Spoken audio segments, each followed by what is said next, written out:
Bismillahirrahmanirrahim. Assalamualaikum. Nama saya Nurfala binti Johari. Saya pula akan menceritakan tentang apa ada dalam rukun dan syarat wakaf. Rukun dan syarat wakaf ni kalau salah satu tak ikut, dia boleh menyebabkan wakaf tersebut terbatal. Okey. Rukun wakaf yang pertama adalah orang yang berwakaf, al-wakif. Okey. Kedua adalah benda yang barang kita hendak wakafkan, al-mauquf. Yang ketiga pula adalah orang yang menerima manfaat, al-mauquf alaihi. Yang keempat pula adalah lafaz atau ikrar, sigha. Okey. Itu adalah antara rukun wakaf. Yang kedua pula adalah saya nak ceritakan tentang syarat-syarat wakaf. Okay. Syarat wakaf yang pertama adalah al-wakif. Al-wakif adalah orang yang mewakafkan, adalah orang yang mewakafkan. Syarat orang nak mewakafkan tu, dia adalah syarat-syarat dia adalah yang pertama, dia ada 4 syarat. Yang pertama, orang yang berwakaf ni mestilah memiliki harta secara penuh. Maksudnya harta tersebut adalah hak milik dia sepenuhnya. Dan yang kedua pula adalah seseorang tu mestilah yang berakal dan tidak sah bagi orang yang bodoh, yang gila dan atau orang yang sedang mabuk. Okey. Ketiga pula adalah orang yang tersebut yang nak wakaf tu dia kenalah baligh. Yang keempat pula, seseorang itu mestilah mampu bertindak secara hukum rasyid. Okey. Kalau salah satu rukun ni tak diikut, dia bagi kepada orang yang bodoh, maksudnya orang yang sedang muflis dan orang yang lemah ingatan dia, jadinya adalah tidak sah untuk mewakafkan harta tersebut. Dia tak sah untuk mewakaf hartanya. Okey, syarat yang kedua pula adalah al-mauquf, harta yang diwakafkan. Yang pertama adalah harta yang diwakafkan itu tidak sah dipindah milikkan kecuali apabila ia memenuhi beberapa persyaratan yang ditentukan oleh ahli barang yang diwakafkan. Itu mestilah barang yang berharga, barang tu berharga. Yang kedua pula, harta yang diwakafkan itu mestilah diketahui kadarnya. Maksudnya berapa nilai dia, berapa dia punya semualah barangnya. Okey. Oleh itu, apabila harta tidak diketahui jumlah dia, majhul dia, maka pengalihan harta pada ketika itu tidak sah sebab dia kena tahu berapa kadar jumlah dia semua. Yang ketiga pula, harta yang diwakafkan itu mestilah dimiliki orang yang berwakaf. Maksudnya kena dimiliki daripada orang yang berwakaf, al-wakif tersebut. Yang keempat, harta itu mestilah berdiri sendiri. Berdiri sendiri maksudnya dia tidak melekat kepada harta lain. Mufarzan atau disebut sebagai dengan istilah gairi syai'.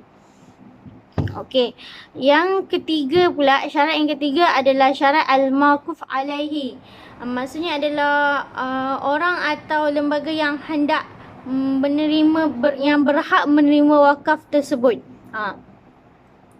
Syarat-syarat orang yang menerima manfaat wakaf al-mauquf alaihi dari segi klasifikasinya adalah orang yang menerima wakaf tersebut adalah terdapat 2 jenis.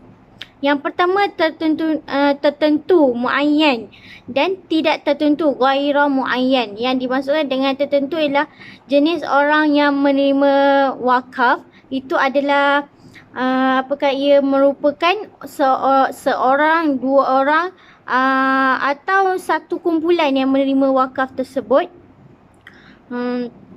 Dan tidak boleh diubah. Dia kalau bagi seorang atau 2 orang atau satu kumpulan, dan benda tu tidak boleh berubah, kat dia saja. Okey. Sedangkan yang tidak tertentu maksud dia tempat berwakaf tersebut.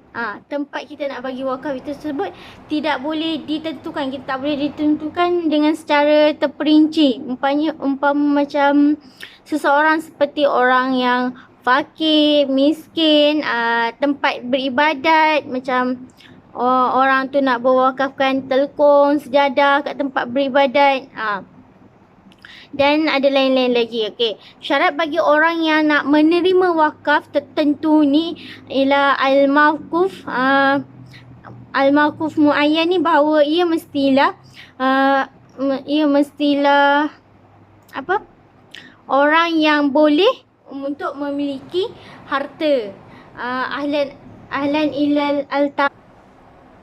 Rukun wakaf yang ketiga iaitu ahlan lil altam ni, yang bermaksud bahawa ia mestilah orang yang boleh memiliki harta. Maka orang Muslim, merdeka dan kafir zimmi yang memenuhi syarat-syarat ini boleh memiliki harta wakaf, walaupun orang tersebut bodoh, hamba sahaya dan orang gila, tidak sah menerima wakaf. Syarat-syarat yang berkaitan dengan ghairi muayyan, yang pertama ialah bahawa orang yang menerima wakaf itu mestilah dapat menjadikan wakaf itu untuk kebaikan dengannya, agar dapat mendekatkan diri dengan Allah. Ini adalah untuk ditunjukkan untuk kepentingan umat Islam sahaja. Okey. Syarat wakaf yang terakhir, yang keempat, bahawa adalah syarat dia adalah sighah, yang berkaitan dengan ucapan, yang hendaklah mempunyai beberapa syarat. Syarat yang pertama adalah mengandungi kata-kata yang menunjukkan kekalnya, tabit, yang bermaksud contohnya seperti melalui lafaz yang adalah secara soreh atau kinayah. Lafaz soreh dia bermaksud lafaz dia yang jelas, bahawasanya yang jelas seperti saya mewakafkan rumah saya untuk orang-orang fakir. Lafaz kinayah pula adalah yang bermaksud untuk seperti dia macam cakap hartaku adalah sedekahku kepada fakir, miskin. Dia tidak sah wakaf sekiranya ucapan dengan batas waktu tertentu. Yang kedua adalah ucapan itu dapat direalisasikan dengan kadar segera. Yang kedua adalah tanjis, tanpa disangkutan atau digantungkan kepada syarat tertentu. Okey. Yang ketiga pula adalah ucapan itu mestilah bersifat pasti. Dan yang keempat adalah ucapan itu tidak diikuti oleh syarat-syarat yang membatalkan.